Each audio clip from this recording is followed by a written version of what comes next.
Hey, Mike, how are you? I'm swell. How you doing, Bob? I am good. Thank you, everybody, for being here tonight on this Tuesday night. Welcome to the Pop Culture SquadCast. And it is my fault. We had a little bit of a technical difficulty here in being in the wrong. We were in the wrong link. We have a bunch of SquadCasts scheduled, and we were in the wrong studio. And so we're a couple of minutes late, but thank you guys for being here. Mike, we have a big guest tonight. We have Chip Mosher, who's going to be on the show tonight. He is very excited to interview you. I'm up for the challenge. He has been talking about it. We're going to get to him shortly. Thanks everybody for being here. Welcome to the SquadCast. Make sure you like and follow and subscribe to us wherever you're watching us. Things are going to get busy here at Pop Culture Squad. There's been a shift in the comic book community's social aspects. There's been a departure and a abandonment of Elmo's platform. There's been a large growth on another platform called Blue Sky. I have been getting inundated with followers, which I am very thankful for. We're gonna try and keep you entertained and informed going forward. Yeah, I've noticed this massive shift pretty much since the election, which I think is mildly funny. Yes. Personally, I've hated Twitter even before Musk, Yes. so I'm not sorry about this. I think everybody is going over to Blue Sky. I haven't checked them out because I don't think I'd use them because basically when it comes right down to it, I'm antisocial. Sure. Listen, it is not a place I expect to find you hanging out, but it's a place where so far it's been interesting. I'm trying to be there and entertain and inform and get some things going. I have some ideas about how I'm going to be spending my time over the next month or so. So stay tuned over there. But are you staying in the country? I'm going to stay here. I'm going to be in the country. I am going to Florida. So that is. Oh my God. So you are leaving the country. Well, yeah. So I'm going to Florida next week. So we will not have a show next week.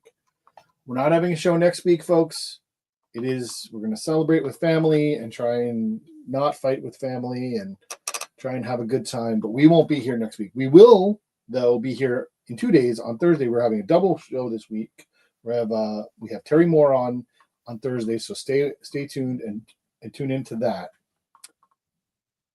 Mike, you and I talked about some things, and we're going to get into the one thing we talked about in just a minute. But I do want to take a minute, and one of the things that we talk about on this show is that we like to tell people about some cool stuff, or as you put it, cool shit. There was some news by one of our former guests that came out today or yesterday. I kind of had an inkling of this about a month ago, but so a ghost arm made of angry ghosts, which is written by Oliver Mertz, who was on the show when it was being kickstarted, is for issue 1. Is now going to be collected all together and published as one graphic novel by Oni Press. So the rest of the issues are going to be published with that one graphic novel. And so he's not going to be kickstarting it. It's going to be from Oni, and that's good news. It is indeed. I can barely see the cover. Yeah. I'll make it bigger. I'll see if I can do this. But I mean, I always love to see a real publisher pick up cool stuff. Yeah, this was. We need more cool stuff. Yeah, absolutely. So we're excited for Oliver. We're excited for the rest of the folks Alex and Taylor, who also worked on the project as well. So I think this is good. It's great. The issue 1 is fantastic. I hope people pick that up through a Kickstarter. But if not, you get the whole thing next year in a 176-page graphic novel. So pretty cool. That's good stuff. We like that. All right. You're going to Florida for Thanksgiving? I'm going to Florida for Thanksgiving. And Thanksgiving is a week from Thursday. Yep. Okay. May I tell you how we're celebrating it here at my house? Yes. My daughter is making a prime rib. She has done this before. She is masterful at making a prime rib.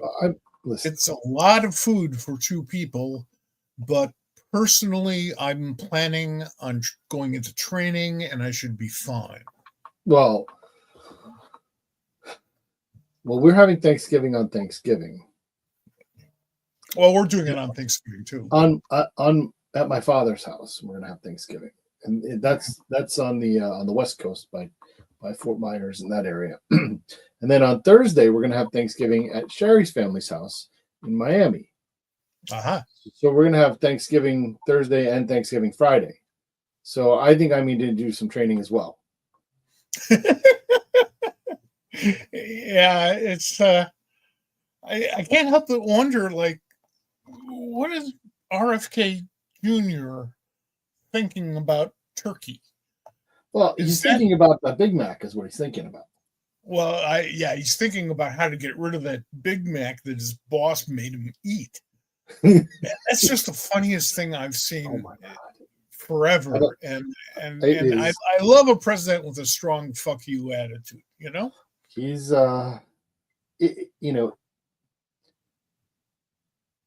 there is some level of whatever is going on that's just absolutely hilarious, and then you realize that it's real and it's not as funny. Well, that's true, but we're stuck with it anyway, so we might as well laugh at what we've got. I will laugh at what I can. Let's talk about something. What we do in the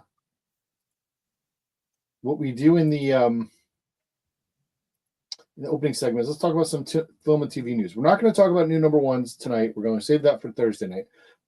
But we've talked about this before, and it's now been a full week or so since the finale. But The Penguin, we've both finished it. I recommend people going and checking out Mike's comments on Pop Culture Squad from yesterday.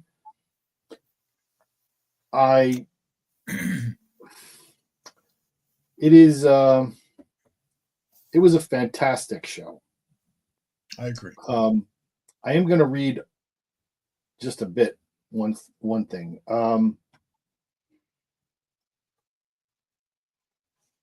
This is the one line from the end of Mike's piece. It's for those who are upset that this series wasn't more like its predecessors. With all due respect, these folks should take the pole out of their butts and appreciate The Penguin for what it is. One of the very best programs to fill the ether since Patrick McGowan's The Prisoner. You stand by these words? That's about as high a praise as I can offer, because The Prisoner, I think, is the pinnacle of television success in terms of storytelling, and The Penguin is right up there. It is taken as a whole, the 8-parter, one of the best, if not the best, gangster movie I've seen. I agree 100%. I enjoyed every bit of it. The cast, I mean, just insanely good. Colin Farrell, it's not Colin Farrell. Like, I don't even know how to respond. Breathtaking. Yeah. I mean, he's got to win an Emmy. Like, he's got to get a lifetime Emmy for that performance. It's unbelievable. And Kristen Milioti, who plays Sophia Falcone, Gigante. Like, it's weird because, like, I looked at her and I saw her first show up on the scene. I'm not familiar with her very much, but I'm like, they went and said, find me a young Talia Shire. Right? That was my initial reaction. And she took everything that Talia Shire ever put into a gangster movie and took it to 11 and beyond. They weaponized Talia Shire. Yeah. She was amazing, and I don't mean to diminish her or any, thing by comparing her, but she was a force. She was, and it's interesting because one of the things about this show, this story that they told, essentially it was the story of Oz Cobb, but if there is he's the villain, right? He's not the hero of the story. If there is a victim, it's her. Yes, that's a good point. I think that that's true. Now, I was very careful in what I wrote for Pop Culture Squad yesterday to not put in any spoilers. I'm very careful because, streaming video and stuff, some folks may not have seen it all yet or even started it, and I don't want to blow the experience for them. But we're under spoiler alert, so people are aware. Just you can turn down, and we'll tell you when we're not spoiling. So now I can spoil. Okay. Yeah. The trick to doing a good gangster story for television or movies, and now I don't know what the difference is between television and movies, is to make the viewer, if not fall in love with the protagonist, who is a criminal and a killer, in all cases. And a monster. I mean, pure monster. Yeah, yes, a monster in certainly in the case of the Penguin, who is revealed to be just the most interesting monster I've ever seen. But the show does make you care about all of the characters. Certainly the three leads, if you count Oz's mother, who is just as brilliant as anything on the series. And it makes you care about characters that you shouldn't be caring for. These are evil, bad people, or people who do evil, bad things, more likely both. And they pulled it off, and I had a swell time watching it. I mean, it got to the point where I was just, I was just waiting for the next episode. I don't pile up stuff very long, usually. Sometimes we try to keep up, but we did binge this. I needed to catch up and finish it this week, and so we binged the last 4 episodes yesterday, and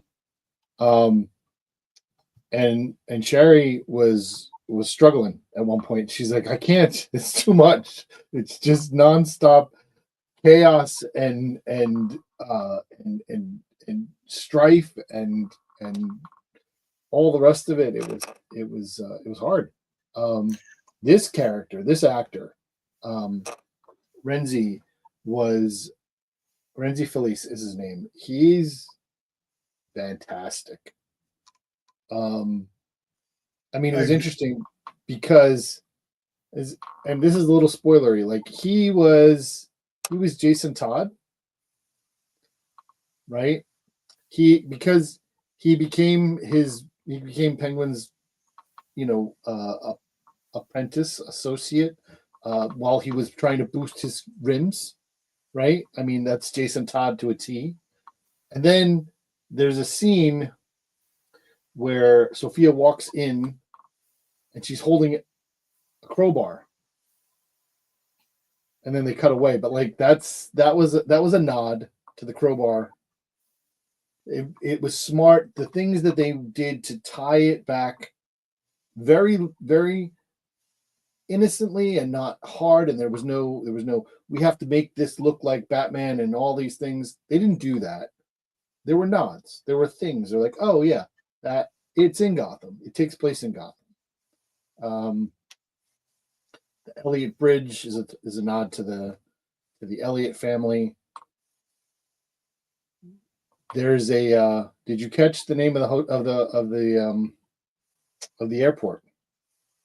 Oh yes, that was that brought a smile to my face. The airport is, for those people who are watching, is called Goodwin International Airport. I was thrilled. Now, most of these shows, certainly the DC shows, the writers will not nod towards some of the creators, Sure. and that's always fun. On the Arrow TV show, I was a cop, which I think is kind of funny. Nonetheless, if Batman were in this story, it wouldn't have been the same story. Obviously, it would have been completely different. It would have been a Batman story. This is a Penguin story. It is absolutely the Penguin. We don't need Batman in the story. He would just get in the way. However, what they set up for the next Batman movie is quite a lot. Yeah, I mean, the other part about this, and I don't want to spend much more time. We do want to get to our guest who's waiting, and we want to get him on. But a couple of things I saw recently is one that that the Penguin is going to be in the next Batman movie. That's a little spoilery because he survives, but he's not going to be the main villain, from my understanding. He's going to be in it.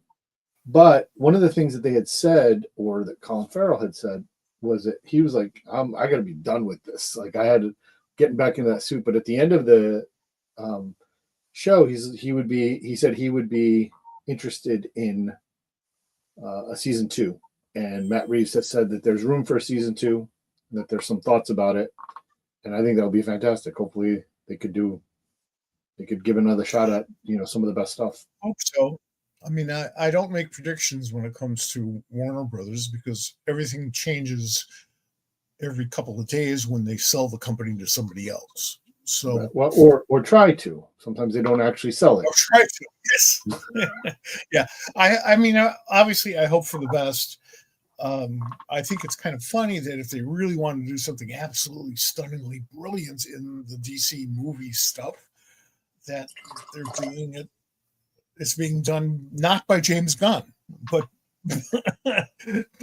well, that was a whole thing that kind of happened over the last couple of days, which is interesting too, and that James Gunn was, talking for DC Studios and saying that this is Elseworlds. It's not part of the DCU that he's creating, but that doesn't mean it's not good. There's plenty of things that are Elseworlds, and he kind of made some points, said some things that were interesting. It's like if it's in Creature Commandos and going forward, it's canon. It's part of the story. Anything before that might not be. If it's mentioned there, then it is. But if it isn't, it's okay. It exists as it is. We're starting a new continuity that starts with Creature Commandos, and they're going to tell a long form story over however many things that they're going to do, and that's fine, and it's okay for things to not, he said, he said most of everything that's in Peacemaker is included in this DCU, except the first season, except for the Justice League cameo.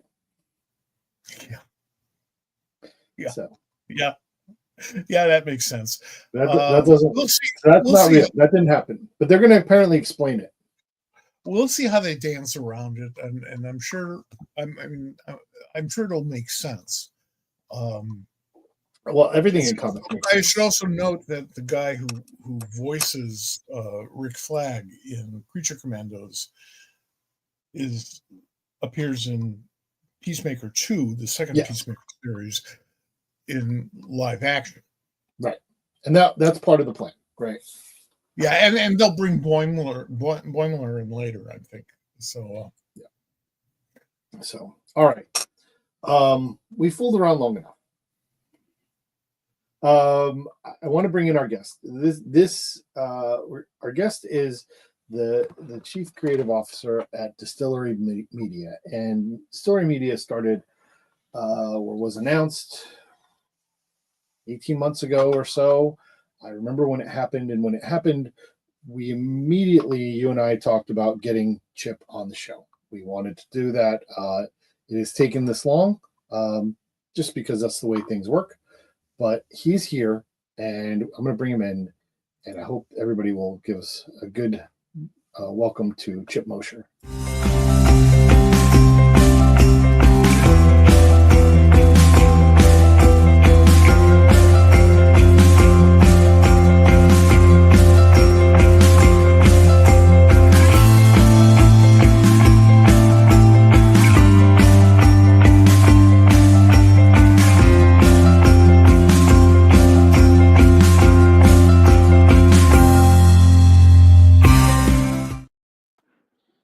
Hey, Chip, welcome. Oh, you're muted. Hang on. Let me get you on mute. Okay. How's it going? I thought we were going to read lips. I don't know how to get this blur off in StreamYard. I don't know. You set it up. You have blur. Maybe it's you. Maybe you're just blurry today. Maybe I'm just blurry today. Yeah, I can't fix it. You're blurry, but it's DSTLRY. I can see it. It's I try to be on brand. On brand. Here. I think you're always on brand. Hang on, if I can, you can just. Well, I don't know. It's there. I'll just go like this. I love that. This is all DSTLRY. That's fantastic. It's fantastic. Yeah, I have something. I have something cool over here. Here's Somna. Yeah, in French. That's nice. It's got a nice E on there. That's a pretty nice E for Look at a fledgling publisher. It's the Delcourt edition. Just came out in France. I saw that. I saw that Tula had posted it. So DSTLRY. I gotta say, I'm impressed. When you guys, so when it was announced, it was in April of 2023. I ran into Chip into Will Dennis. We were up in Ithaca, and I talked to him about it, and we kind of were just. I'm like, I hope this works. It sounds great. I'm nervous that you guys, we're in a situation where new publishers, maybe they work, maybe they don't, but it was just.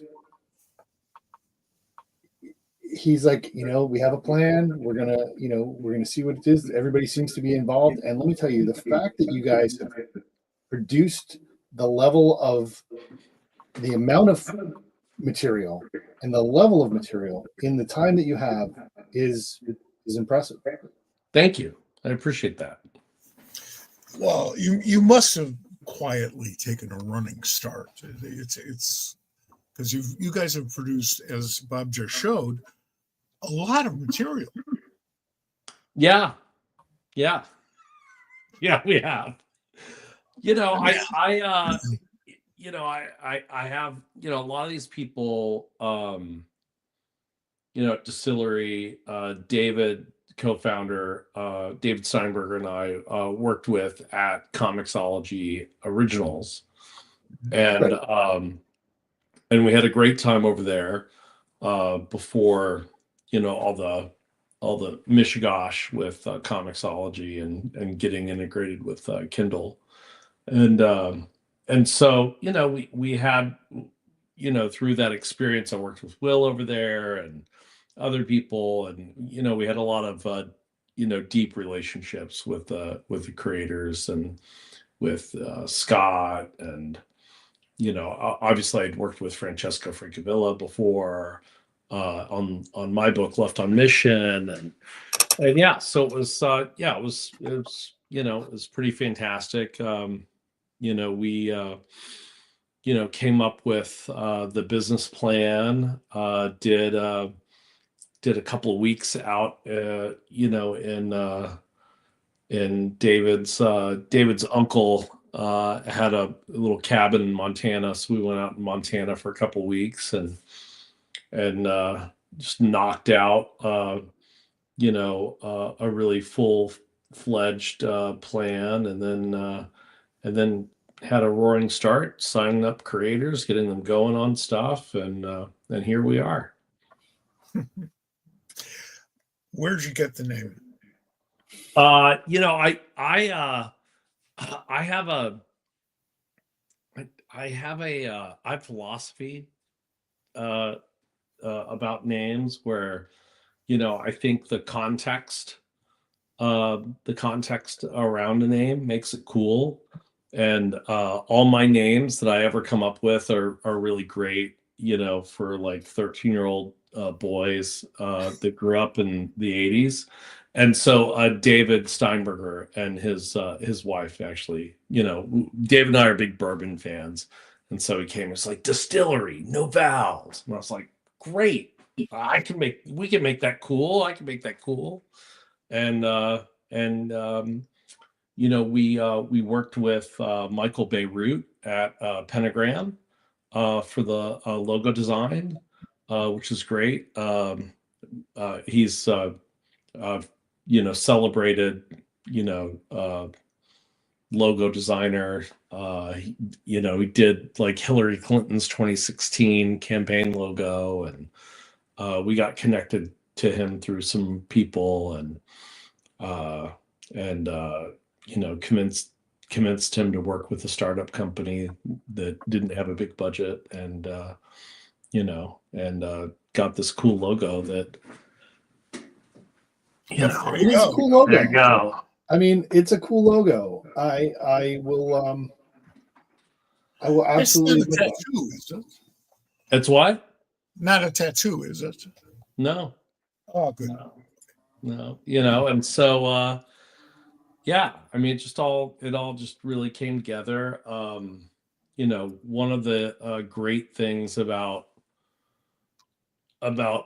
having worked inside the belly of I mean, Amazon for 8 years is that, you know, you really, you write a lot of proposals and you do a lot of presentations, you know, a lot of documentation. Bezos, to his credit, has a philosophy that, you know, when you start a project, you need to write a press release so you can, you know, really focus in on like the customer facing aspects of whatever you're doing, which I loved as a guy who, you know, sort of lived and breathed PR for a very long part of his life. And so it was, I had a, because I'd written press releases most of my life, I kind of had a leg up in the process. And so, you know, the planning, you know, we just really, you know, did a ton of work in the 2 weeks in Montana, and just really like generated a bunch of plans and knew exactly how we're gonna roll this out and what we wanted and what the feel of the company is and how we wanted to, you know, people to perceive it and stuff. And, you know, and it's you know, who we wanted. And I think on the original press release that we wrote, you know, I think there's only one creator that's not, that we didn't sign up, that's in the, it's in Really, the, that's good. yeah. Well, So, I you know, it's, you know, we taught, you know, I wanted to be involved with Delcor and Kodansha. It was important to us to really have um, you know, an international outlook to the company, have a diverse group of founding creators, be able to, you know, build from there. Yeah. So yeah, it's been fantastic. So how did you guys choose those creators, and how does that work with founding creators versus expansion, bringing in other people? What's the Yeah, no, plan? so the founding creators all have an equity stake in the company, Mhm. and they're signed up for multi-project deals, and and then we have for the, you know, and, you know, our philosophy is they're helping build the brand, build the company, so they should own part of the company. I think not to harken back to the Comixology Amazon days, but, you know, David and I worked together there for 11 years. Um, you know, one of the things that we kept on going back to is having, in 1989, I took a Greyhound bus from Houston, Texas, to San Diego Comic-Con, and I've missed 5 of those since '89, which sounded really cool in the aughts. Now I just sound super old. But I have no sympathy. I know. I think I met Ed Brubaker in the early '90s, when he was doing Low Life, and one of the touchstones that we just kept on coming back to in building the company was, I introduced David to Ed while we were waiting in line to go to the premiere of Winter Soldier. Um, and we had just done a multi-million dollar, multi-year deal with Marvel, at Comixology, and so, we were like the business guys going to the red carpet premiere. But here was Ed, who, Winter Soldier, his creation, and we get up to the part where, you're either going to the El Capitan and you're walking the red carpet with Scarlett Johansson and Jeremy Renner and everybody else, or you're an executive assistant and you're going to the Overflow Theater at Grauman's. And they were sending Ed to Grauman's and us to El Capitan, which was one of the more embarrassing and horrifying moments of my career, and just seeing Ed being treated so poorly, and just the look on his face, I'll never get out of my head. And so, we just wanted, creators, from that original sin, that $400 check that, you can find on the internet for Superman, creators just been treated, so poorly, historically. And so, coming to the publishing with sort of like a tech company perspective, with here's equity in the company. And if things go well, then, you're going to see some upside, above and beyond, the royalties and the payments for doing the work. So yeah. The greatest contribution that Siegel and Schuster have made beyond Superman, or maybe even including Superman, is the horrible way they were treated by the industry in the 40s, in the 30s and 40s. Laid the groundwork for a whole creators' rights movement. Now Siegel and Schuster paid dearly for that privilege, and it wasn't until like 20 years later when guys like Neil Adams jumped in and really started the fight, and we started to rally, and now it's a very, very different world. We, like most social change, haven't evolved far enough, but we've gone a long way, certainly since the Siegel and Schuster days. And we have publishers like you, and I'd like to think like many of or most of the so-called independent publishers of the 80s and 90s, rewrote the book. When we started offering royalties at First Comics, which, by the way, was on day one, all of a sudden DC changed their minds and said, well, we can give royalties out. In the past, they always said, oh, no, that would bankrupt us. We couldn't do that. And I was willing to believe it, having worked at DC. But no. Creators now have a say in their own careers. And that is a wonderful thing. It's like, previous to that, if somebody called you up, a publisher called you up and said, we want you to write a story about a bunch of left-handed German-speaking munchkins, that's pretty much what you had to do. Now people can say, I don't want to do this anymore, or I don't like that. It's just not for me. And still have a career. That's nice. Yeah, no, I think it's super important. And then for the non-founding creators, we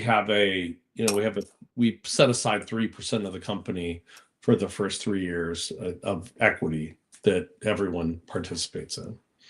So That's great. yeah, should be, could work out. I I mean, if something pops, then you just never know. I mean, And then having the access to that upside, is it's an opportunity. Right. I think it's Right. popping.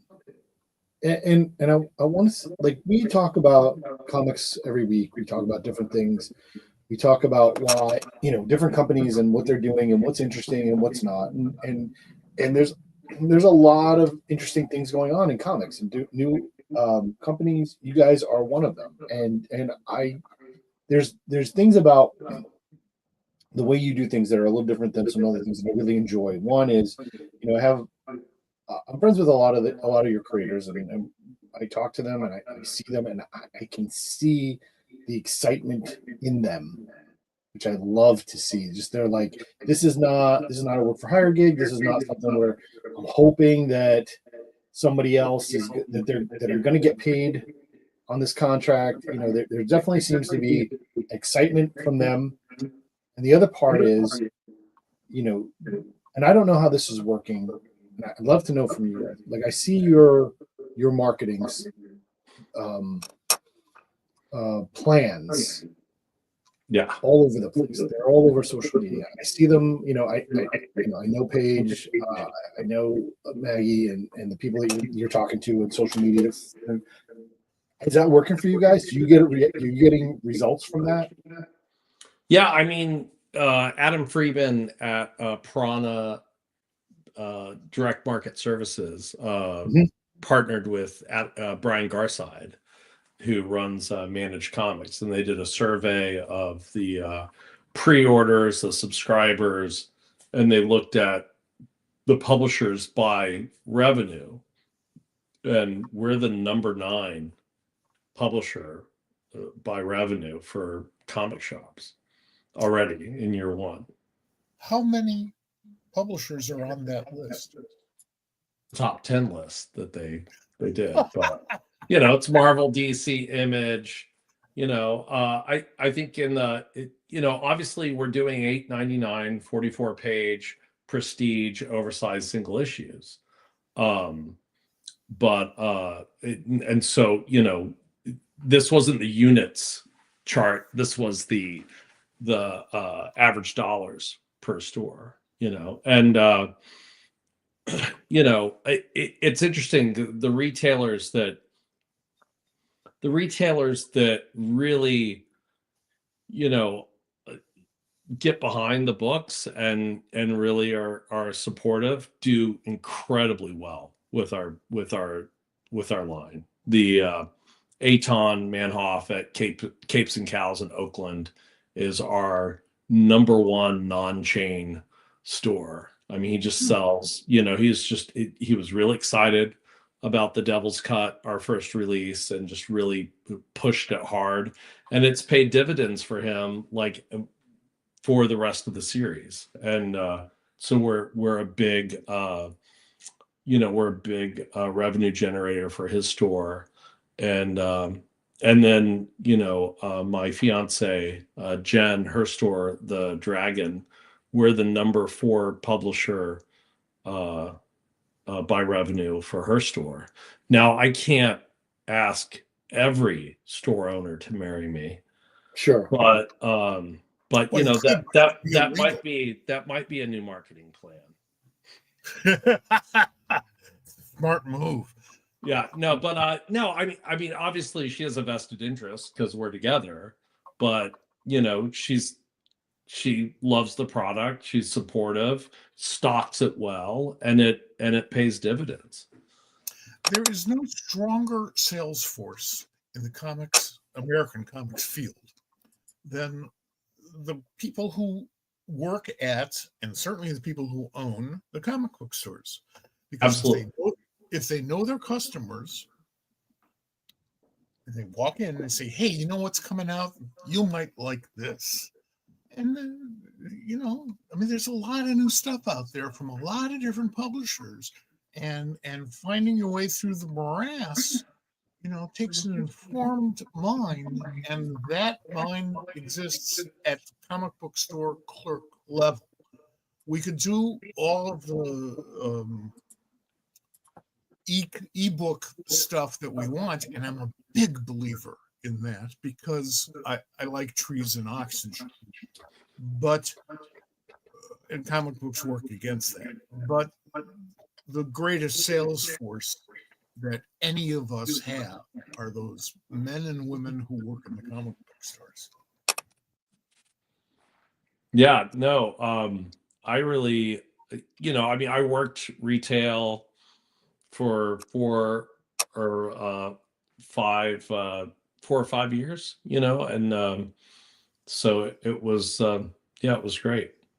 So Bob, Yeah, so Chip, when we're talking, we're echoing through you. got it. If I mute you, we don't echo. So Here, I don't know let if me, you can turn down your speakers or. let me see. I'm going through my MacBook. This is my camera. How's that? Does that sound better? That sounds good. And I don't hear me. There we go. No, still there. But I can put on the headset. If you could, maybe try that a little bit. There we go. Okay. Technical difficulties. It's all right. It's all good. Without what's life without a little club fun. Okay, so can you hear me?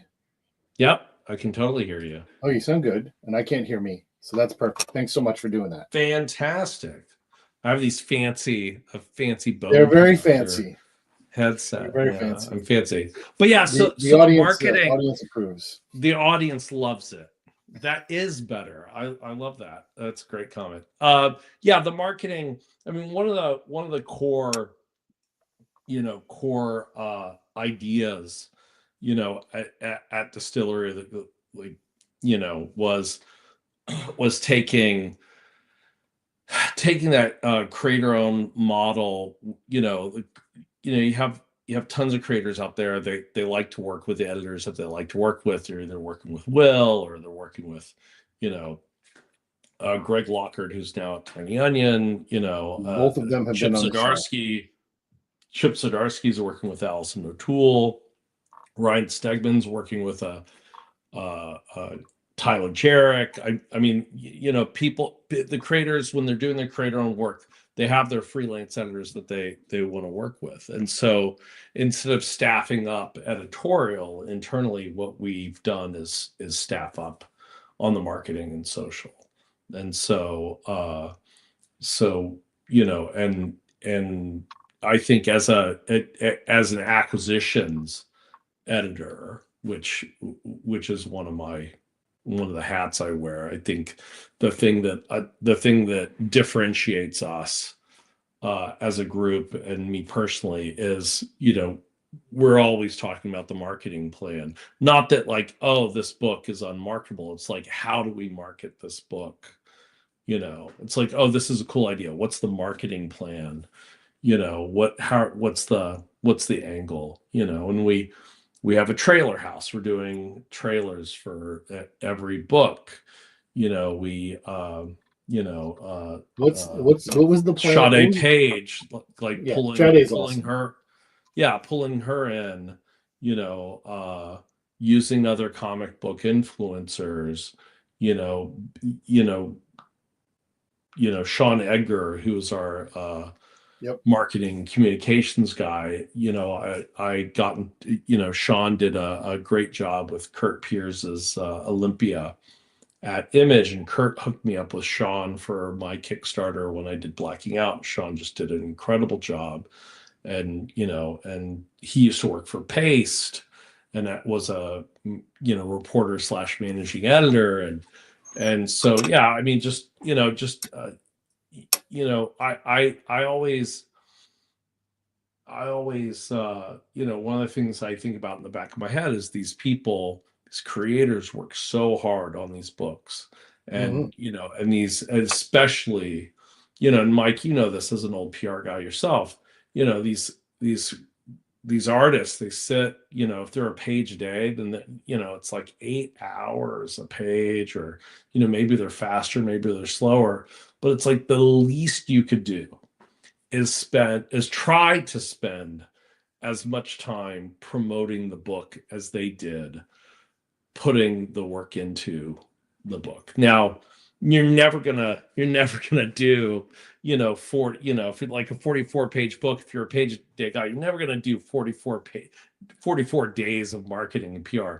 But goddamn, you can do a lot, and too often in this industry, there's No, too little done. that is a I'm refrain that you hear way too often. It'd be nice if the company that's selling it would promote it instead of me having to do it. I mean, and I can tell you that. So I met Sean in person at New York. We were staying in the same hotel, and it was like 7 o'clock in the morning. And I'm like, "Are you Sean Edgar?" And he was working. It was like 6:30. He was working. Yeah, that man does not sleep. He does not sleep. artists I don't force him not to sleep. Just saying. I understand. artists have no business buying a clock, because it's irrelevant. It's totally irrelevant. I'm a big believer in, Santiana's bit about knowing history and not duplicating the bad parts. I paraphrase. But when you talk about marketing of comics, let's look at the history of American comic book marketing. Superman sat in a drawer for years. The Amazing Spider-Man was printed off in the last issue of an already canceled magazine because the publisher thought spiders were like Iggy, and wasn't interested. Stan, to his credit, really loved it and pushed it into at least this spot and changed American comics history and marketing totally. The Hulk later on, it was, it bombed. 6 issues and it was gone. Try telling that to people who want to see him on the big screen and see him in all these different comic books. Marketing is what you make of it. It's if you can afford to do good marketing, if you have smart people doing it, that's great. If you have a terrific product, and I hate reducing this stuff to product, but nonetheless, if you have a good enough product, people might catch on if you tell them about it. That gets me back to the comic book retailer. But still, we can do it. We can do the impossible. There are books today that are selling quite nicely that nobody would have touched 10 years ago, 5 years ago. So, we can't sell that. Crap, how do you know? Now, the response, we can't publish everything. That's legitimate. I get that. I want to come back to Somna for a sec. Okay. It won an Eisner. It was nominated for Ringo's. That's a perfect example of what Mike was talking about. That's a book that I know them. I've talked to them. That's a book they've wanted to do for a really long time. Yep. And you guys gave them the opportunity, the place for them to do it, and it's an unmitigated success as far as I'm concerned. I mean, I don't know what. Yeah, I don't know how to translate the quality of what I see, the excitement I see about it to dollar figures, but it's great. Yeah, I mean, every Mike knows this from being a publisher himself. Every time we think we have a handle on the demand, we don't. So it's like we've gone back to press 3 times on the hardcover. It's like you could use that as a PR point, or you can go, "Oh, we've gone back to press 3 times." I wish I could have gotten the economies of scale of printing those that amount of books just once. That would have been nice. But yeah, no, it's been fantastic. So yeah, working with them. I mean, Will Dennis is definitely, distillery's secret sauce. We Good choice. Yeah, thank you. We signed up the founding creators, but we have Will, as a founding editor, and he's just been fantastic, and really is, just sort of, keeps the flame alive on, making sure people are treated right, making sure the projects are great, and yeah, it's a very unique. It's a very, it was we kind of tailor made that role for Will, because I don't think Will would ever, because he's still doing books, for creators that are published by Image, and Sure. he's still doing books for Comicsology Originals. We knew going in, like, Will was never gonna like, be 100% with one company ever again. So we kind of tailor made this role of founding editor for Will, and it's worked out really well. That's good. It used to be the mentality was for a publisher to look at his or her staff, both freelance and payroll, and say, "We own you, people. We own you." Right.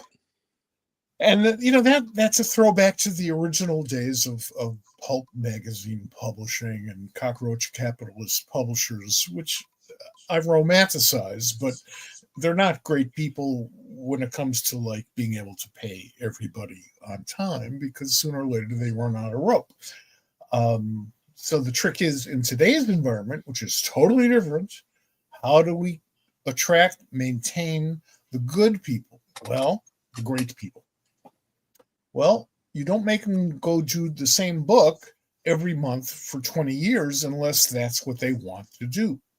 If Jack Kirby were to walk the earth again today and say, screw it, I want to go back to Fantastic Four, I'd be all in favor of that. But if he were to say, I never wanted to touch any of that stuff again, I want to do new stuff, I totally get that. You bet. Yeah. No, I think, I mean, we wouldn't be successful if we tried to sign up everyone for exclusive deals.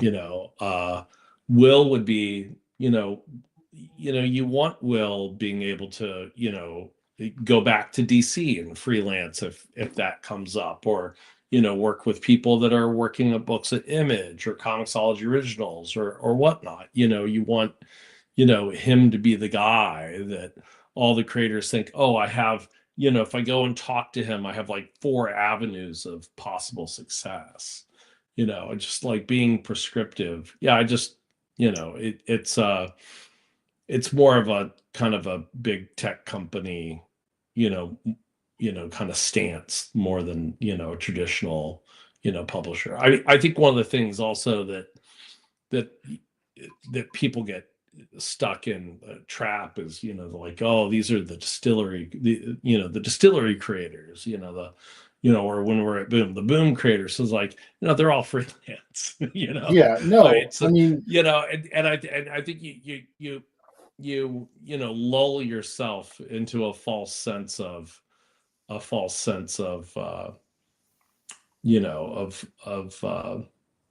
that you have these people exclusively, which is just death. You start taking people for granted, and that's You when also get you get boring comics. We want to build long-term relationships with creators. We want to treat them. We want to we want to treat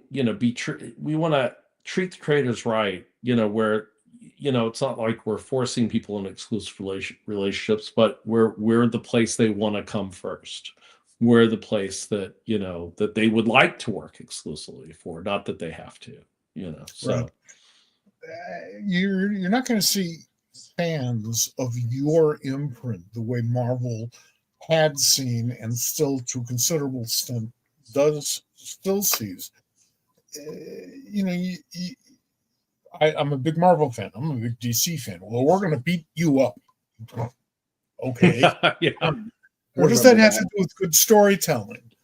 A good story for DC may be very different than a good story for Marvel, but the best story is a good story for its creators. Yeah. I'm proselytizing a lot tonight, aren't I? No, it's good. We're gonna get to some other things. I want to. It's interesting. Kind of talked about like how you approach marketing. I found this very interesting. You don't typically jump in on marketing in the past 18 months, but you did with this book, and you're like, hey, I read this and it scared the shit out of me, or something like that, right? I try to jump in with every book. I sometimes, I was marketing and sales director, I think was my title at Boom, and so like I feel Listen, it's now hard. Now you're making me feel bad that I not. think I've jumped Listen, in this it book may just more be than what others, hit me. but I want to jump in on every book. I want to support all the books on social media. Like, I don't know how important my my tweets or blue skies or whatever the hell they call it over there are in convincing people to buy a book. But yeah, I mean, sometimes starting your own company and being co-founder, my New York Comic-Con this year was vastly different than than other years. I didn't see enough people. Usually, when I was at Comixology, I could just run around, talk to people, and I had coworkers and stuff. And then now I'm like, kind of the boss. David and I are the bosses, and got to do boss stuff, and have responsibilities. And anyway, it's just a different show. But yeah, no, I try to step in. I try to step in on most books. Sometimes, you're working 12, 14 hours, 16-hour days. And, I look up and I was like, oh, I didn't tweet about that book, and it was on FOC. Whoops. And then I feel bad. Yeah. I mean, that's not, it may be just that it hit me. I just noticed it and I was like, oh, wow. It's interesting because it's Scott and Jock, right? And they're terrifying together. I mean, it's a terrifying book. I mean, so I think the first time I met Scott, it was at a signing at Baltimore Comic-Con, and my wife and I were in line, and I had her read like the first volume, read Witches, while we were online waiting, and so she got to the end of the line and we saw him, and her first thing she ever said to him was, "What is inside your head?" She was terrified by it, and that's great. I mean, I love the fact that you guys are doing stuff like that. I love that one of the things about Distillery is that it is not limited to a particular genre in any way. Everything is game. They're whatever people want to do, it seems that it's available to them. I love that. Is that part of what you was the approach? Did you guys say we want to leave genres out? We want to do things differently? Yeah, I mean, the moment, and this harkens back to when David and I were going over pitches at Comixology Originals. The moment that we said, like, we do not want to do this, we'd get a pitch for that type of material the next day. So I just try never to say I don't want to do something because I know it'll bite me in the ass the next day. Particularly if it's a really So good pitch. It's like, I know. So what was I mean, wrong with me yesterday? right. So like the moment I say like Distillery will never do a superhero comic ever, like the next day I'll just get I'll get a superhero pitch. It's like, okay, well, I guess Distillery is going to do a superhero story. And yeah, I mean, I think I do think that Marvel and DC have the market fairly well cornered on the superhero genre. So like it's better to zig with other people are zagging and doing grounded genre. I mean, it's horror, it's comedy, it's crime. We're doing a lot of Sci-fi. sci-fi. So I mean, it's a lot of Westerns. westerns. Yeah, it's a lot of fairly straight genre stuff. And we'll start. And they're great. They're some of the best genre books you can buy, if I may say so myself. But yeah, and it'll we'll be mixing it up pretty soon. 2025 has some curveballs. So Yeah, quite a few, I think. You mentioned all these different genres, and that's true. But you also have the luxury and the freedom to do a project that could be of different genres at once. Yeah. It used to be pretty much, not always. I mean, we had space westerns, which I thought was redundant, but still, okay, this is a superhero book. This is a comedy book. This is, no, it's a story. That's Sure. what it is. It's all stories. Yeah. I mean, I mean, the great thing about where we started with Gone by Jock and Somna by Becky and Tuolote and Blasphemous by Mirka Andolfo and White Boat by Scott and Francesco Francavilla and Blood Brothers Mother, which is insanely amazing, by Brian Azzarello and Eduardo Riso, and Spectrograph by James Tinian the Fourth and Christian Ward. All that stuff, like the bar has been set so high that the creators that have come and done work after them, my biggest problem is getting people to like not nut up because they're like, oh, I'm competing with this stuff, Yeah, so it's been great. it's been a great start, and people have been just sort of naturally like, oh, I can't, I have to bring my A game, and so that's been great. Some of the books are a little, take a little longer than we'd like, but that happens. I think the fans are understanding that quality takes time, and these are very, very special books. Yes, I've worked with Brian Bowen, who I love personally, and I love his artwork a lot. And when we did this Munden's Bar story, the back of Grimjack, when we started it, I was working for First Comics, and when it was finished, and I finished it with Rick Oliver's assistance, I was at DC, and the story was brilliant. It was beautiful. It was gorgeous. Yeah. And that's just the way it is. You can't get something phenomenal overnight all the time. We're so lucky we get really good stuff as fast as we do most of the time. We're lucky. If you think about it, it defies reality.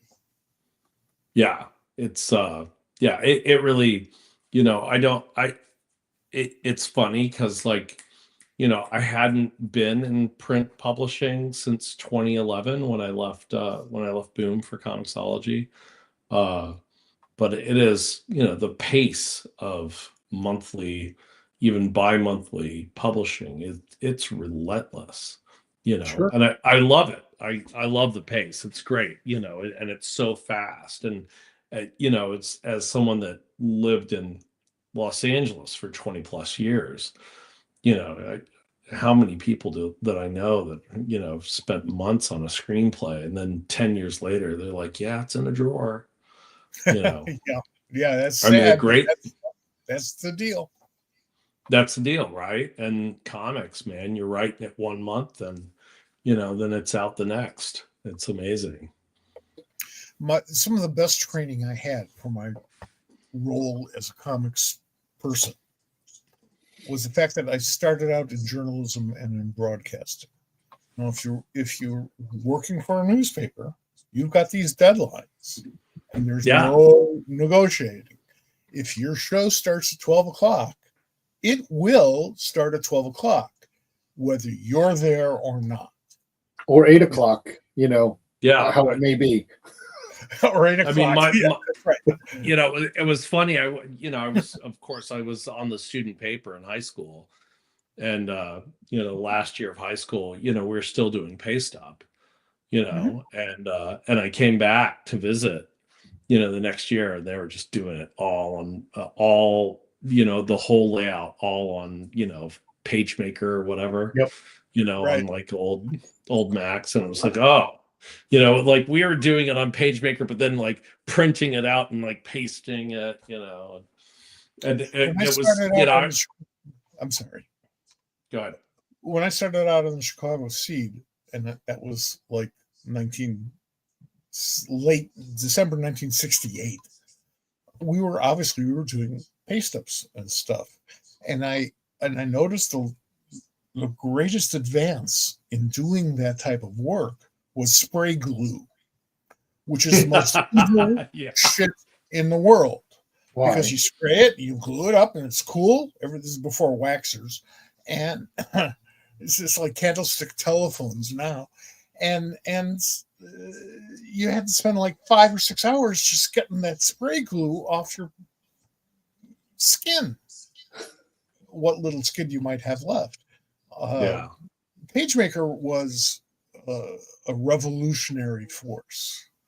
And it was co-created by a guy whose father was one of the major comics retailers around way back when. Which was that's just a coincidence, but it is remarkable. There are things that we do today that we kind of take for granted today that could not have been done 20 years ago. Sure. I mean, doing this video podcast, this is insane. Yeah. I mean, yeah, it's so easy. It is. It is. I'm just in my office in front of my desk. Yeah, me too. Here we are.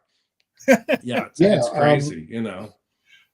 It's what's crazy is that we're doing this, right, and you're creating this this incredible company that's doing and making great stories, and you and I are sitting here talking to Mike Gold. Like, how does that, right? We had from a distance. What? He can't bite. Yeah, well, that's fair, but still, I appreciate you having you on. I know there's something you wanted to get to, but like, I have the luxury, and I appreciate it more than people would realize, of talking to Mike, for 2 hours every Tuesday, and sometimes more, and spending a lot of time with him. And there's never a time that we have a conversation that I'm not educated on some aspect of his life. Do you have questions? Oh, I have tons of questions. Let's go.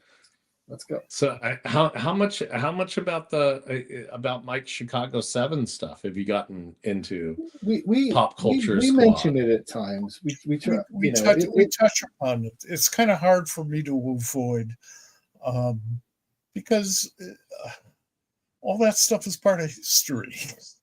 I can't begin to tell you how bizarre that is. I mean, it comes up. I had a weird, like, metacognitive, episode where I ended up asking him about Judy Collins and her appearance in the trial, but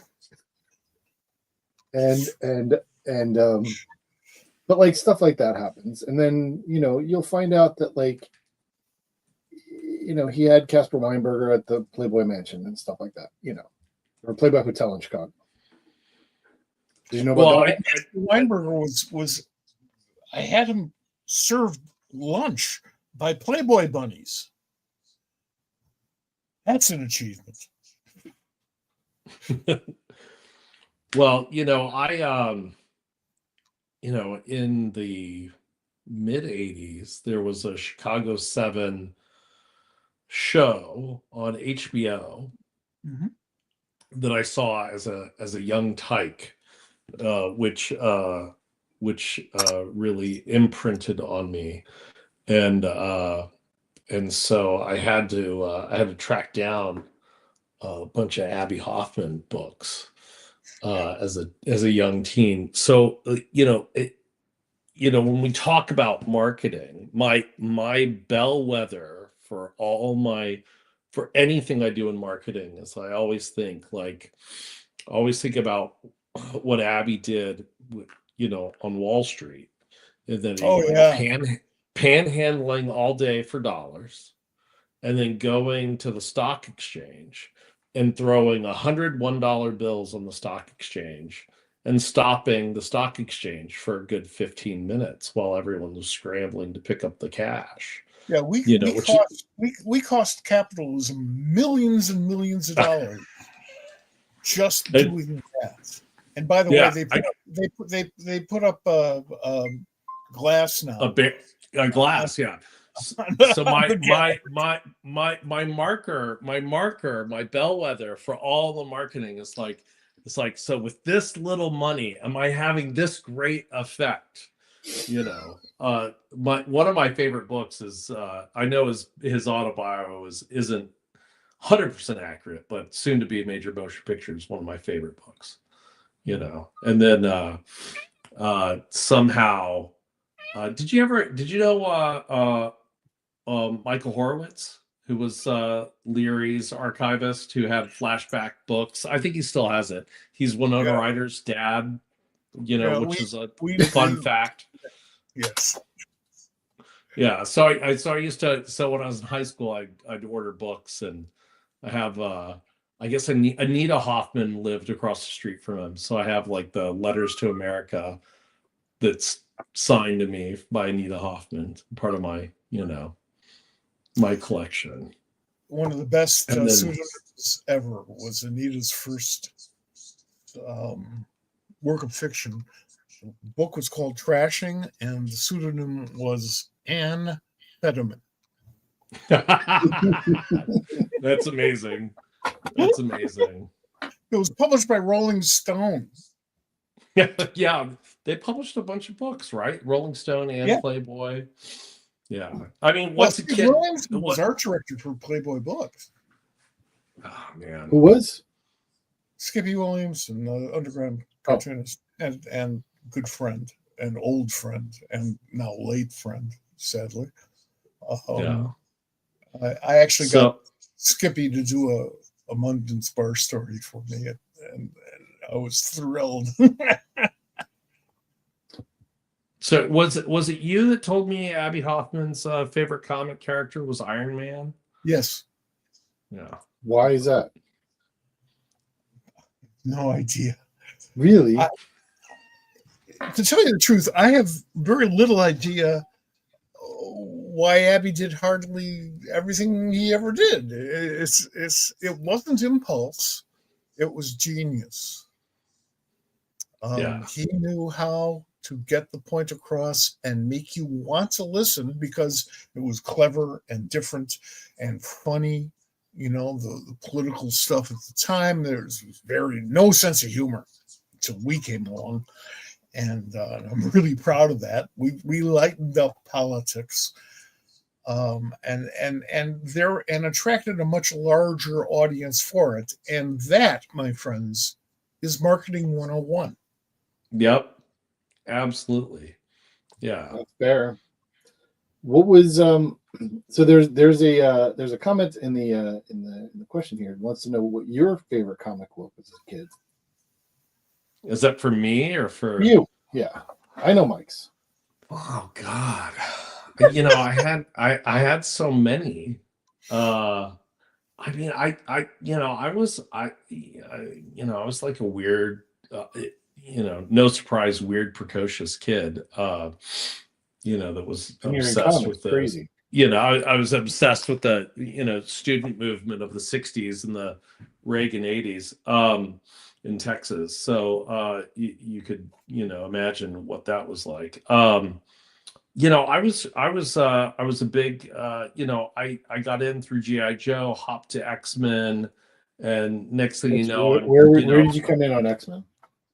I came into X-Men on the John Romita Jr., Barry Windsor Smith, like 170s, 180s. Yeah, like and then like got all the first. I got the whole 94 and up run, and then next thing you know, I'm just reading Cerebus and Miracle Man and just everything Alan Moore would write, and I mean that era, the American Flag was so good. Scout, holy cow, Badger was a favorite. I mean, I spent a lot of money in the 80s on comics, going to the comic store. I was reading so you mentioned Amazing Fantasy 15. So my store came in my store, and they had a copy of Amazing Fantasy 15 for $90. And it was $90 because someone had taken a pencil and drawn over every line on the cover and every interior page. I mean, just drawn out, like it was destroyed. And I was like, I gotta have it. It's the first appearance of Spider-Man. So I paid $90, went home, I read it. 3 days later, I'm like, I could have 90 different comics for the same. And I just went back. I was like, can you take this back? I want to read 90 comics. That was probably the stupidest thing I ever did. But yeah. So Mike, how did you get involved with the student movement, with the protest movement? With what now? I'm sorry? With the student movement, the protest movement, the anti-war stuff. Because I'm an ornery bastard and I have been since birth. I did not grow up in a political family, but I did grow up in a politically aware family. So I grew up watching Eisenhower on television. I mean, I actually saw, when I was 2 years old, Harry Truman. It was just, I'm that old, but it also started that early. And because of that, one day when I was 4.5 years old, I have a great memory for this. My mother and I were walking past the drugstore, stopped to pick up a newspaper. And I saw on the cover of the front page, we called them front pages back then, of the Chicago Daily Defender. I saw the Emmett Till picture of him all beat up in the casket and stuff. And it was horrifying. My response was to be horrified, but not to be scared. And I asked my mother about it. And my mother tried to figure out how to explain it to her 4.5-year-old boy. I figured it out. I mean, over time, I figured it out. And that's how that was the instigating moment of my political awareness. And it's like, well, we should do something about this.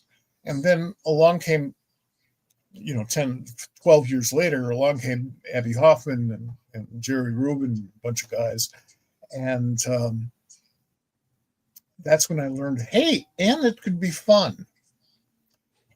And that is a really critical lesson in everything. You don't have to be depressed. It's important. But the fact that it's important doesn't mean it cannot be fun. And quite frankly, if your idea is to organize or sell comics, which is a lot like organizing, you should have some fun. You know? So that's how it started. How did you meet Abby and Jerry? Like where did you meet them though? Like how did that work? Oh, that was because I was 18 and a half and I had balls the size of Cleveland.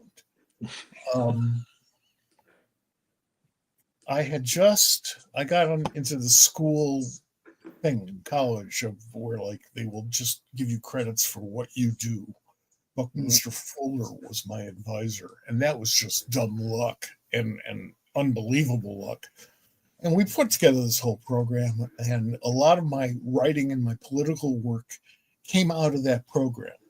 I started writing for the Seed in Chicago because I was getting college credit, more or less, for doing that. And when the indictments came down, because writing for underground newspapers is a lot like writing for comic books. You don't get paid a lot. When the indictments came down, the conspiracy indictments came down, I was working with an organization called the Chicago Legal Defense Fund, which was there to help clear out the backlog of arrests made during the August 1968 Democratic Convention. And I talked my way into getting on what was at that point the embryonic staff of the conspiracy trial. There were like 4 or 5 of us. And through that, I met Rennie Davis, and then very shortly thereafter met Abby Hoffman, who was already a hero of mine, and Paul Krasner, who was one of my greatest influences, and by the way, a comics writer, by the way. And it all seemed what comics did Krasner write? Mad. Oh. He was a huge EC fan. He was always hanging around the old EC offices. And since Mad was about humor, you could sell that to him once it became a magazine. I think it was after Kurtzman. But that Wally Wood 2-pager, the Disneyland Memorial Orgy. Uh-huh. Yeah. That comes straight out of the Krasner-Wally Wood relationship from Mad magazine. Yeah, the Realist was brilliant. Absolutely brilliant. God, yes, it was a major force in my life. The last issue of the Realist, the very last issue, has my byline in it. Oh wow! Of all my sundry bylines, because I'm an old man and I've written for a lot of people. That's my proudest. I'm most proud of that. So sometime in the 90s, I was on some like distribution list, and someone forgot to BCC everyone, and I noticed that Krasner was one of the emails. I don't know what, and so I took everyone off, and I was like, "Hey, are you the Realist guy?" He's like, "That's me." And I had exchanged a couple of emails with them. That was cool. Yeah. Paul did stand-up comedy in the 80s and 90s. I don't want to say he was not good at it, because what he said was brilliant. His delivery was a little difficult. But one day I'm going to this theater that Del Close was running after he quit or got fired from Second City, and where all of these people like Stephen Colbert and folks like that came from. And Paul was up there doing his stand-up act, and I was there with a couple of friends, and we're talking, and one of them said, "You don't know Paul Krasner." I said, "Well, yeah, and you know my background, yeah, And during the break between his sets, we went out into the lobby, and Paul comes up there and says, "Hey, Mike, how you doing?" "Oh, thank you." That's great. So the night I met Mike Grell, which to me was an amazing moment. I was at Heroes Con about 3 years ago, and Mike was at the bar, and I went up and I said, "Hey, you changed the world thing, to me." And I've had this conversation with Mike. So Chip, a lot of the things that Mike did first changed what comics became, because I think he gave Marvel and DC the guts to do things that changed the way we do comics. And also I think that the Longbow Hunters changed the game for DC in ways going forward. But so I'm having this great conversation with Mike Grell, and I'm like, I do a podcast, I'm friends with Mike Gold. So I got very drunk that night because Grell just started telling me all kinds of stories about Mike. And one of the ones that's most interesting is there's a great story, and it's not your line, but I'd love to hear you, because you've never told me this story, and I'd love to share this about the trip from New York to Woodstock. Oh yeah. So you guys went to Woodstock with all of them, right? With Abby and Jerry and all them, Paul as well. Mm-hmm. And so you're in a minivan. Paul Krasner. You're in a microbus, right? I don't recall. Probably. Well, some sort of a bus, and you got pulled over. Mm-hmm. I've set you up now. What happened at that point? Well, first of all, I have to point out that driving around Earth with Abby Hoffman means you're going to get pulled over a lot. This was one of my first experiences with that little thing. And a bunch of cops come over, and they're they want to ID everybody, and we just want to drive to the Woodstock concert. Now this was 2 days before it all started, maybe 3. We were working the concert, and Abby already knew that it was going to be a free concert, that they were going to be tearing down the walls and stuff, because there was no way they can manage it otherwise. So we were very excited, all these musicians. It was a wonderful thing. And the cops thought, well, this is Abby Hoffman, we should arrest him. And they couldn't quite figure out a reason to. As it happens, I was probably holding some weed at the time.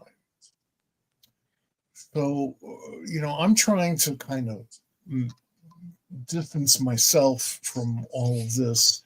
No, I just work here. And Abby, of course, pulls me in and goes, "Yeah, talk to this guy." And so the police are talking to me, and we're just doing this whole thing. We get back in the car afterwards. The cops couldn't figure out a way to stop us. And that Jerry and Abby got into this conversation where Jerry said, well, the problem is that you just can't trust anybody over 30.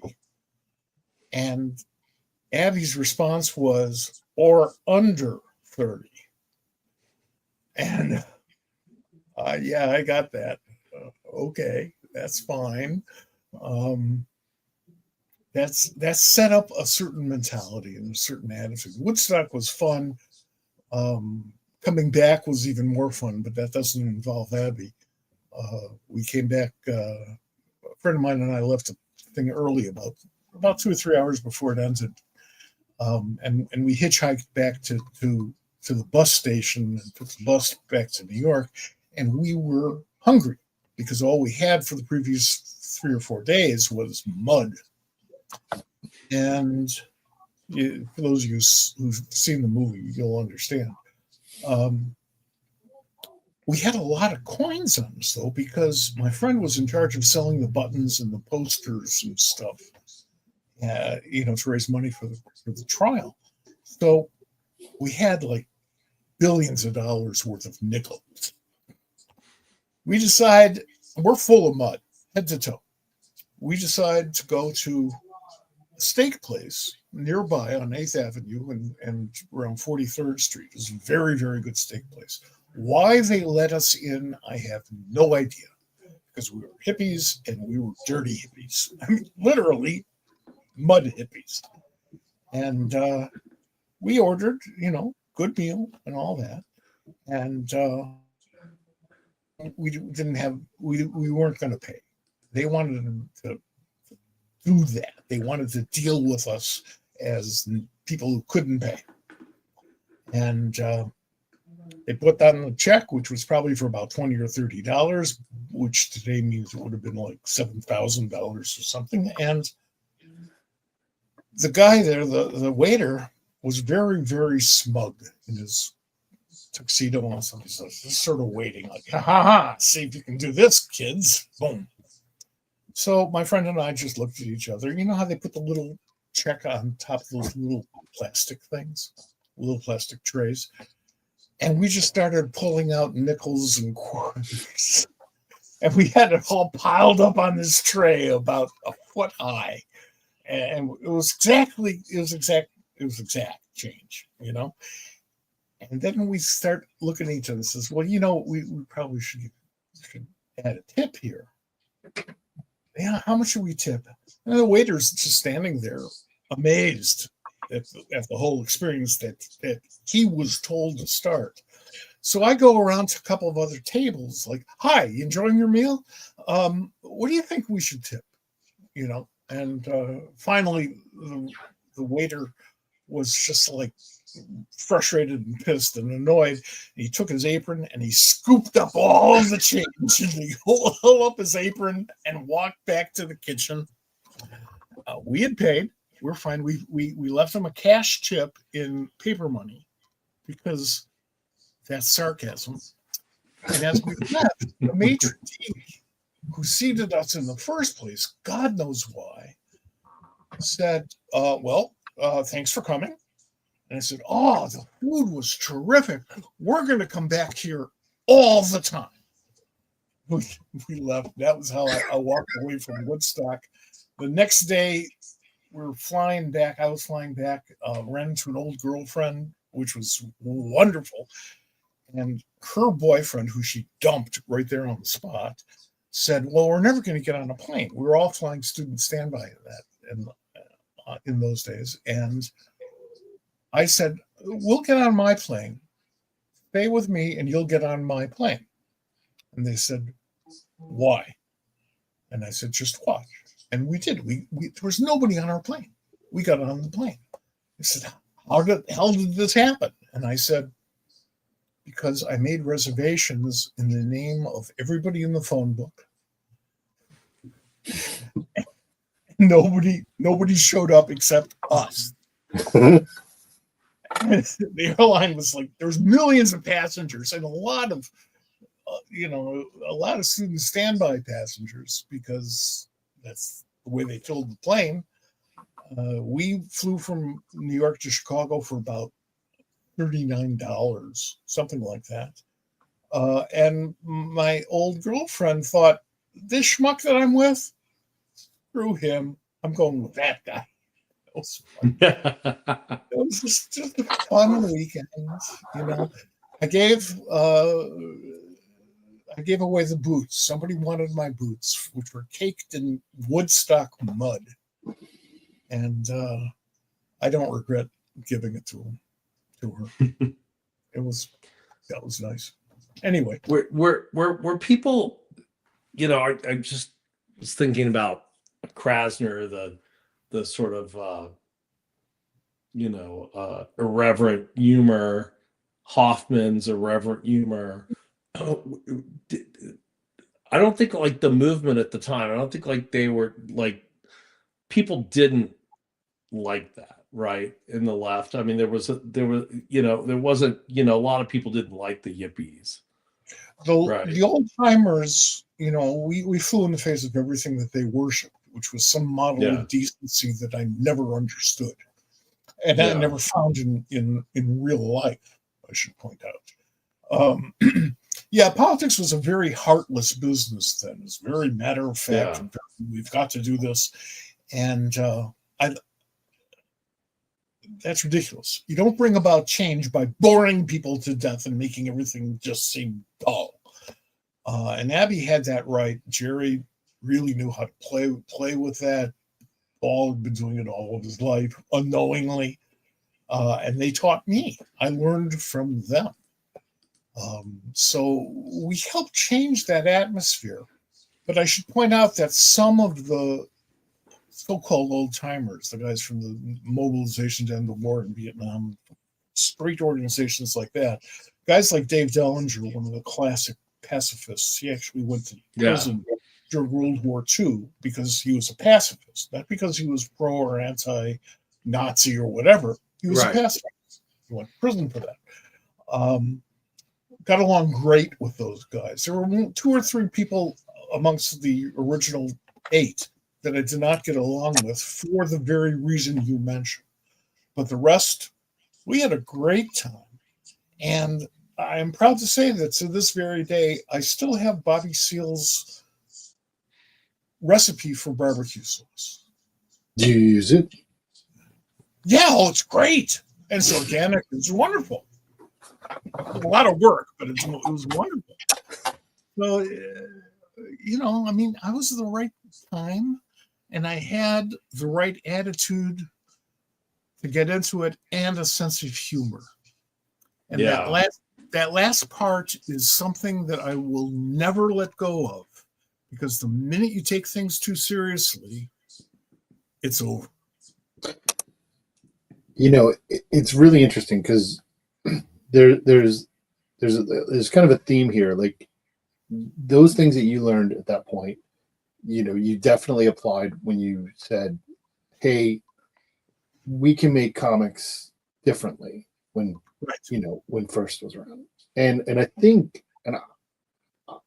that that's kind of the questions that you, Chip, asked you and David when you said, hey, we could probably do this differently. And we don't have to follow all those old rules. Do you think that bringing it back to Distillery, Bob? I really appreciate that. Yeah, we haven't talked about me and Distillery enough. That's for sure. No, well, I'm just saying, like, that's the concept. It's what makes comics good, is what I'm trying to say, and that's what we talk about here a lot.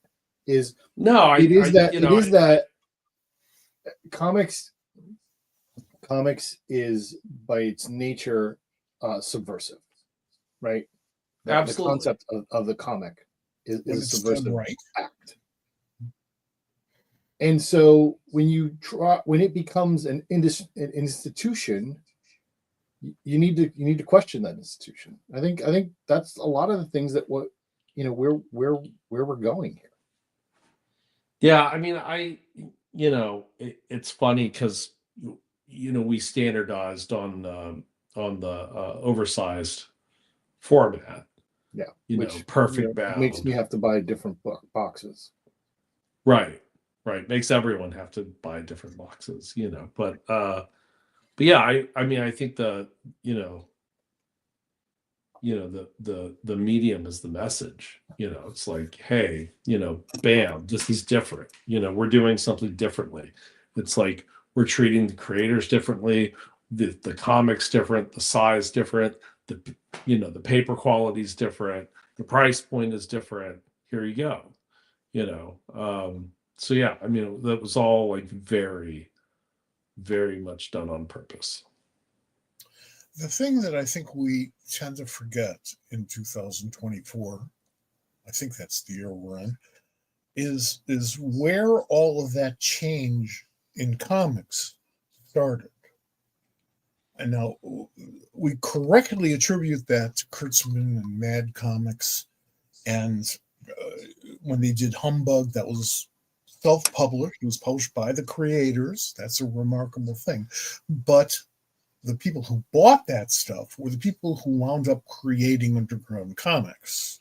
Guys like Robert Crumb and Gilbert Shelton and my buddy Skip Williamson and so on and so forth, a long list. And they did some remarkable work, including straight sort of adventure type work. If we had some of those guys around today, George Metzger, my God, can you imagine what these people could have done for some of the publishing opportunities that we have today? My God, that's where it started. These guys created their own stuff. They owned their own stuff. They went broke doing their own stuff. They paid the price and did great work and moved us off the dime. Yeah. When Dennis Kitchen and I get together, which has been a little while, sadly, because we sometimes talk about that project he did with Stan and Marvel, the comics book. Yeah, comics book. Yeah. You know, and essentially the first question I asked Dennis was, did Stan ever get it? And he says, oh, no. No, not at all. And he knew it. You know, now that project didn't succeed, and there was no way it could have, because there's going to be a limit that Marvel did not want to go break. But it did help change comics and Marvel and Stan.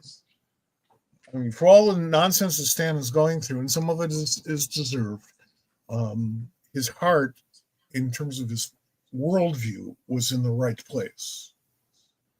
You know, he was one of the first to complain about racial bigotry, not just on Earth, but in comics.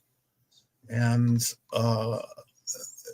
it was a meeting of the minds. It didn't work, and that was probably inevitable. Marvel was for sale. I mean, Curtis was selling it and all this other stuff, and Marvel was always for sale until Disney came along, and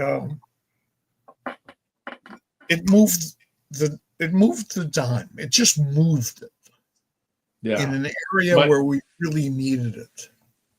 My favorite part of that story is like the picture of Stan and Dennis at the Marvel office, and you get a peek into what that operation really was, because behind Stan and Dennis on the magazine rack you see a copy of Stag magazine, which I don't think many people have a good understanding about. What was it? Magazine Management, the other like division of Marvel. And yeah, I mean, Magazine Management was their sort of pseudonym of the year when, and it happened to be in operation when Marvel came about. Yeah, yeah, right. Yeah, I just wonder how much uncredited like freelance writing in these men's magazines that Stan did over that time. I'm sure it was voluminous. I think Stan that we'll never know. Yeah, that's true. I think Stan pretty much kept himself to the comics.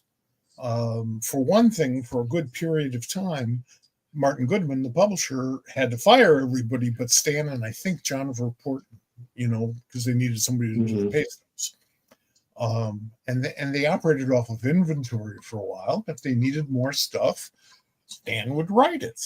They had They had many other writers before Stan, but during that period, they had so much inventory. If they needed more, they had a guy on staff to do it, and he did it because his cousin-in-law told him to. Yeah. Speaking of marketing, one of my favorite marketing lessons was PR lessons was one I got from Stan when we did a couple of books with him at Boom Studios, and so I had to go to Stan's office and I had sketched out this they used to do press conferences at San Diego back then. It was like 2011, 2010. And so I finagled like the first press conference, of the day, like on preview night of Wednesday. So they had like an hour or two of press conferences before preview night in San Diego. So I like got the first slot. I was like, it's going to be Stan. He's going to be talking about comics. And I was like, okay, Stan. So we're going to come up there. We have 3 series. We're going to do this choreographed reveal. We're gonna have like stands on the stage with like velvet, velvet drapes over the art, and we're gonna reveal, and Stan. I had this. Stan's like 88 at the time, and I have this written down. It's like an 18-point type, so he could read it, and he's looking at it, and I'm talking, and then all of a sudden he goes, "No, no, no, no, no!" He just balls up my plan. He's like, "I'm just gonna go out there. We're gonna tell the names of the books, and that's it. Stan Lee." And I was like, "Okay." And I got there, and we did that. The press ate it up. Written about. I mean we got written about like everywhere. It was amazing. And the whole time, he's doing this thing up there, I was like, man, my version of this press conference was really bad. It was really bad. He was right on. Like, all people wanted to do was like, "Hi, I'm Stan Lee. We're doing this, this, and this. Anybody got any questions?" That's all. That's all they wanted. So that was a great moment. As a comic fan, I couldn't ask for a better Stan Lee moment. You bet. Stan's greatest contribution to our medium, in my opinion, not his writing, not his editing, which was great, and he doesn't get enough credit for that. He was the first real cheerleader of comics.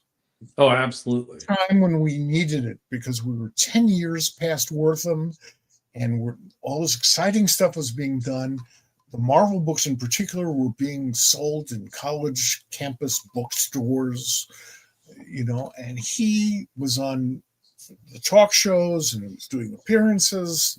They really weren't conventions the way we think of them today, but he'd do those too. And you'd go by and read a comic book just to get away from him sometimes. I mean, it was great. And we needed it desperately. So that's my fondest memory. Those things are my fondest memories of Stan. Yeah, he was a great ambassador for the medium, for sure. Mike, did you meet him for the first time when you had him there at Chicago Con? Is that when you first time you met him? No, I don't remember where I first met him. He did an appearance at my friend's comic book store, Larry Sherritt, whose comic book store happened to be across the street from my apartment. And he and I and a couple of other people started the Chicago Comic Con, so this was before that. But he did an appearance there, and we got a chance to really talk because his driver was late, things like that. And I was reintroduced to Stan a couple of years later when I started working at DC. And that was at the first Chicago Comic Con, because Stan was our guest of honor, along with Jeanette Kahn and Harvey Kurtzman. That's a hell of a lineup for guests of honor. And it was our first show, and it was 1976. And that's how Jeanette introduced me to Stan, and I knew damn well Stan wasn't going to remember me because Stan had not a good memory. And no, he like people. I remember people were just like, "Oh, Stan's memory's fading." I'm like, his memory's always been bad from like all reports. Like from everyone I've ever met, who worked with him in the 60s, 70s, 80s. There's a reason his name is Robert Bruce Banner. Yeah, I couldn't remember, co-workers' names, I remember in that meeting in Chicago, I remember the Spider-Man newspaper strip was just about to come out, like 2 or 3 months after that. And I congratulated him because even in 1976, selling a continuity strip to hundreds of newspapers. I mean, first of all, there were hundreds of newspapers. Second of all, he sold Spider-Man to them, and that was a remarkable event. They were dropping Terry and the Pirates and dropping all the other story strips, but Amazing Spider-Man came in, and Stan was so enthusiastic that I knew that because you could tell he'd done a couple of strips beforehand. You can tell that legitimacy in his eyes at that moment in time was being in the newspapers. And Yeah. I always thought that was funny because he's the guy who legitimized being in comics. Right. Yeah. He was a interesting guy to spend time with. So those books that you were talking about in San Diego, that was like Starborn. Yeah, Starborn, I love Soldier Starborn. Zero, yeah, and The Traveler, yeah. And he was those were based on ideas of his, Sure. Just not very, just not imagine not Stan very, Lee yeah, not creating. very detailed Yeah. ideas. But the thing, speaking of him as an editor, there was one of the series that one of the issues wasn't quite working, and I was there, and like Stan called in and we had him on speaker, and he was like, guys, so like, okay, go to page 3, like, okay, take that panel, blow it up, like move that, make it a page, put it on page 13, like, put this caption here, this caption, okay, then here's another panel, you flop that, put it over here, now we have a B story, we're increasing the tension, and that's gonna make this comic book 100 times better. And we're all just like, what just happened? Yeah. What just happened? I mean, this guy like read the issue, like came up with like a B story out of thin air, utilizing the art that was there in a way that no one, editing comics post, desktop publishing computers, Photoshop would have thought of, and it was insane. I mean, his editorial acumen, was just, it was amazing to be in that room and get those comments. So he'd been doing it for over 30 years at that time. And unlike almost everybody else in the comics business, except for a handful of people at DC, he kept his job that whole time. Right. Right. I mean, he'd been around the medium since he was like, what, 16? I mean, what a, One of the things I tell youngsters, I still do at conventions when I look at portfolios and stuff, they'll be very young. And I say, okay, keep on doing it and try this and read that. And I say, look, Joe Kubert was 14 when he sold his first comic book story. Gil Kane was 14 or 15 when he sold his first. It's not unusual. Trevor Von Eaton was like 16. It's not unusual to come in as a kid and grow up with the business. I'm not sure how much I've grown up, but I respect and admire that whole history that the old timers have had. And I've talked to so many of them about that. When I moved back to the East Coast to again work for DC, Dick Giordano said, move to Connecticut. And I said, that's because you want to keep an eye on me. He lives in Connecticut. And he says, no. He says, well, yeah, that too. But there are all these old geezers. This is 1985. There are all these old geezers living here. And you want to talk to them. You want to know those guys before they die. And sure as shit, I took advantage of that opportunity. I lived a couple of blocks from Chad Grothkopf, who was one of the first ghosts on Superman, created the Sandman's costume, created Hoppy the Marvel Bunny, did the Howdy Doody newspaper strip, and I got him to do a Hoppy story for me at DC in the early 90s. Oh, that's amazing. Yeah, I know. I really feel great about that. It was that's so cool. Yeah. Well, we are running out of time, and buy DSTLRY. We're gonna. Even if they don't spell it right. By Distillery. It's DTL. Anyway.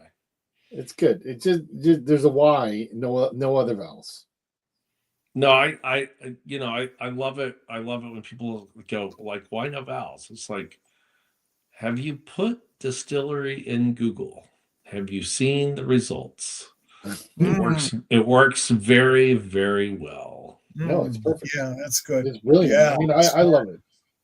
Yeah. I've never been a problem. I've never had a problem with that. I think your money spent on logo creation is well spent. I think you have a marketing thing, unlike other people, that we will not ever stop making fun of. The key to the job is what's in your head and what's in your heart, because you're looking at stuff and thinking, wow, this is good, but we can't sell this. Well, maybe we can figure out a way to sell this, or this stinks, but maybe it could be improved, or that is all internalized. There's very little you can do to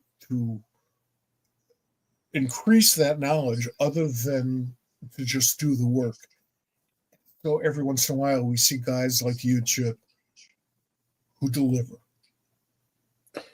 Yeah, And I mean, that is the key to any creative medium. You need people who like to be catalysts. Well, coming from you, Mike, that's a very big compliment. I appreciate that. I appreciate what you just said. we see, outside from our vantage point, we see the things that Distillery is doing, and there's so much excitement among the creators who are working it. There's so much excitement about people who I know are reading it, the people who are promoting it. It feels like you guys are, really care about the industry, really care about telling stories in this medium, and you're trying to find a good way to do it. And we're here to support you for it. You have created something worthwhile and unique, and that's our job.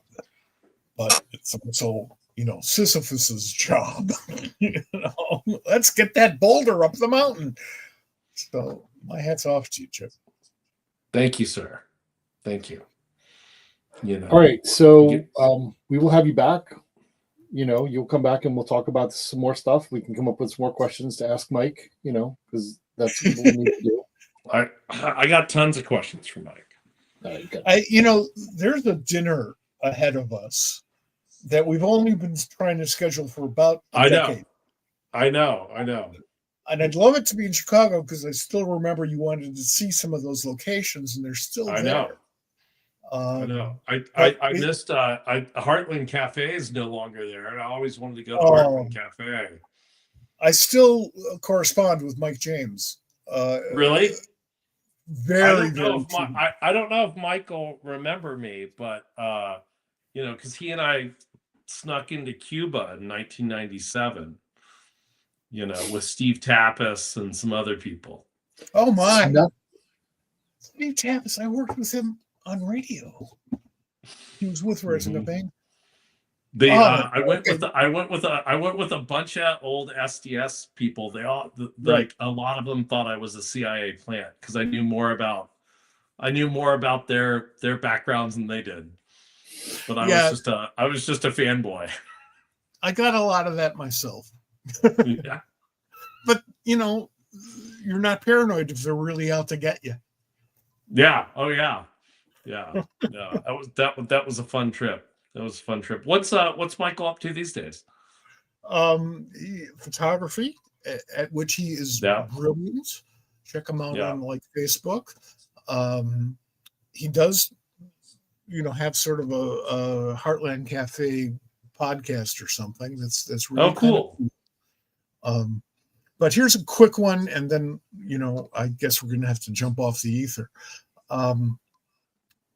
Before Mike bought the Heartland Cafe, which was a place where you can get around and create dangerous conversation while Yeah, eating. Obama kicked off one of his campaigns there. Yeah, I believe. that's right. Yeah, That's Mhm. right. When now I lost my thought. Damn it. I told Mike, who didn't know this, that before it was or didn't remember it, before it was the Heartland Cafe, it was a mob-owned steak joint named Blackies.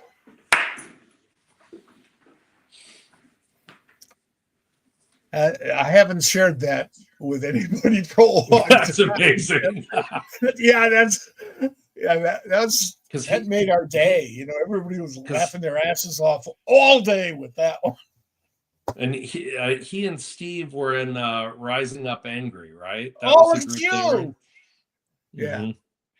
See, I might be a reader. They published the newspaper Rising Up Angry out of the Seeds facilities. Wow. So we would help out and stuff, and we gave them time on my radio show long time ago, and those were great days. But let's remember that Rising Up Angry was in the first stanza of the theme to the 1968 protest movie. There's a new sun rising up angry, and you know the song. God, I'm really dating myself here. It came from an American International movie, and we at the Seed, when the Rising Up Angry people were kind of in our way, we had our deadlines. Who knew there's a Rising Up Angry Wikipedia entry? Oh my God, no, that doesn't surprise me. At that moment we would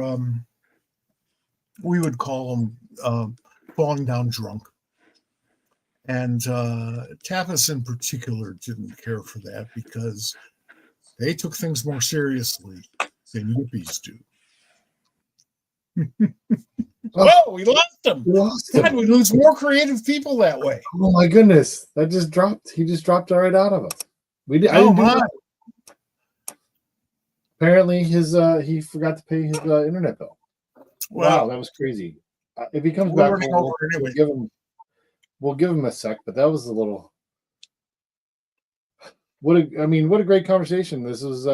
I think we met Chip's requirements for this conversation, because I know that he was looking forward to having some of that stuff, and we really spent some good time talking about where they are. Oh, he's back. We'll drop him back. This is what I get for trying to go to Wikipedia on the same browser. Well, thanks for coming back. We're gonna wrap up though. Oh yeah. Again, thanks so much. I just got another tangent, Bob. I'm ready. Oh, I know. We're gonna do this again. We're gonna do this again. Okay. We're gonna get you on. We're gonna do, and I would definitely like to be there for that dinner. So we'll figure that out. Yeah. We'll when's the next big Chicago? He hates those. April, I think. Yeah. Which isn't a bad time to be in Chicago, as opposed to, say, February. Yeah. Although I love it anyway. I can handle that. But Chip, thank you for rousting my memories. Of course. That's great. It's nice to blow a little dust off of those things. It's always fun to talk to you, Mike. And right. Yeah, well, I'll C2E2. I'll come out and we'll go get a steak dinner at Blackie's. Oh, you know your way around. I can take you to better places too. I know. Okay. Chip, thank you very much, and thank you guys. Continued luck. Well, continued success. Thank you. You guys deserve it. Thanks. All right. I'm trying. Check you guys later. I'm going to leave the studio. Okay. Take it easy. Thursday we have. It's going to be fun. Let me get it up here. Are we going to have? We are going to have Terry Moore. Terry Moore is going to be on the show. I'm super excited for that. He has a Kickstarter going on right now, so we're going to talk about that. We can also talk about all the rest of the Terryverse and probably talk about Jeff Smith. Probably if we really want to get him going, we can talk about Spider-Man and how much he loves Spider-Man. But it's going to be fun. If you're not familiar with Terry Moore and his art, shame on you. But 2 days. What's that? You got 2 days. Yeah, bone up. You can start with Rachel Rising and work your way from there. But Strangers in Paradise, Echo, and then everything, like the work that he's done, basically. And to be honest with you, my wife's favorite, some of my wife's favorite comics. What, Strangers in Paradise? Yeah. I believe you, but from Rachel Rising on to the end of what he's done over the last 8 years, has been just a brilliant arc of storytelling. And it's gorgeous, and it's black and white, pencils and inks, and that's it. And just fantastic. So we're going to talk about that. We're going to have him on. We'll talk about the comics that are coming out. We'll talk about what's coming up at the on the rest of the show. We have guests in the next couple of days. Stay tuned to our socials because you're going to see the guests coming up after our 1 week break. And I may have an announcement of some stuff that we're going to be able to be selling in when I'm at GalaxyCon in Columbus, because there's some really interesting things that are going to be there, and we'll talk about that on Thursday as well. So everybody, thanks for being here. What? In Columbus. In Columbus. The one in Ohio. In Ohio. I'm going there. The one with all the Nazis. Yeah. This week. Good. You're going to have a great time. Well, I'm hoping to go to the Billy Ireland Museum. That's my plan.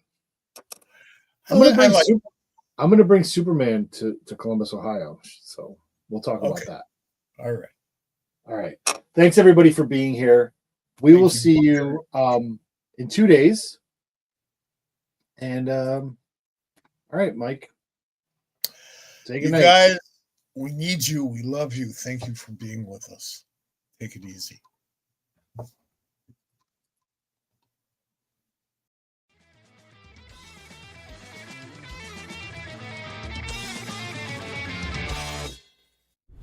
This has been a production of the Pop Culture Squad Network. PopCultureSquad.com. How do you nerd?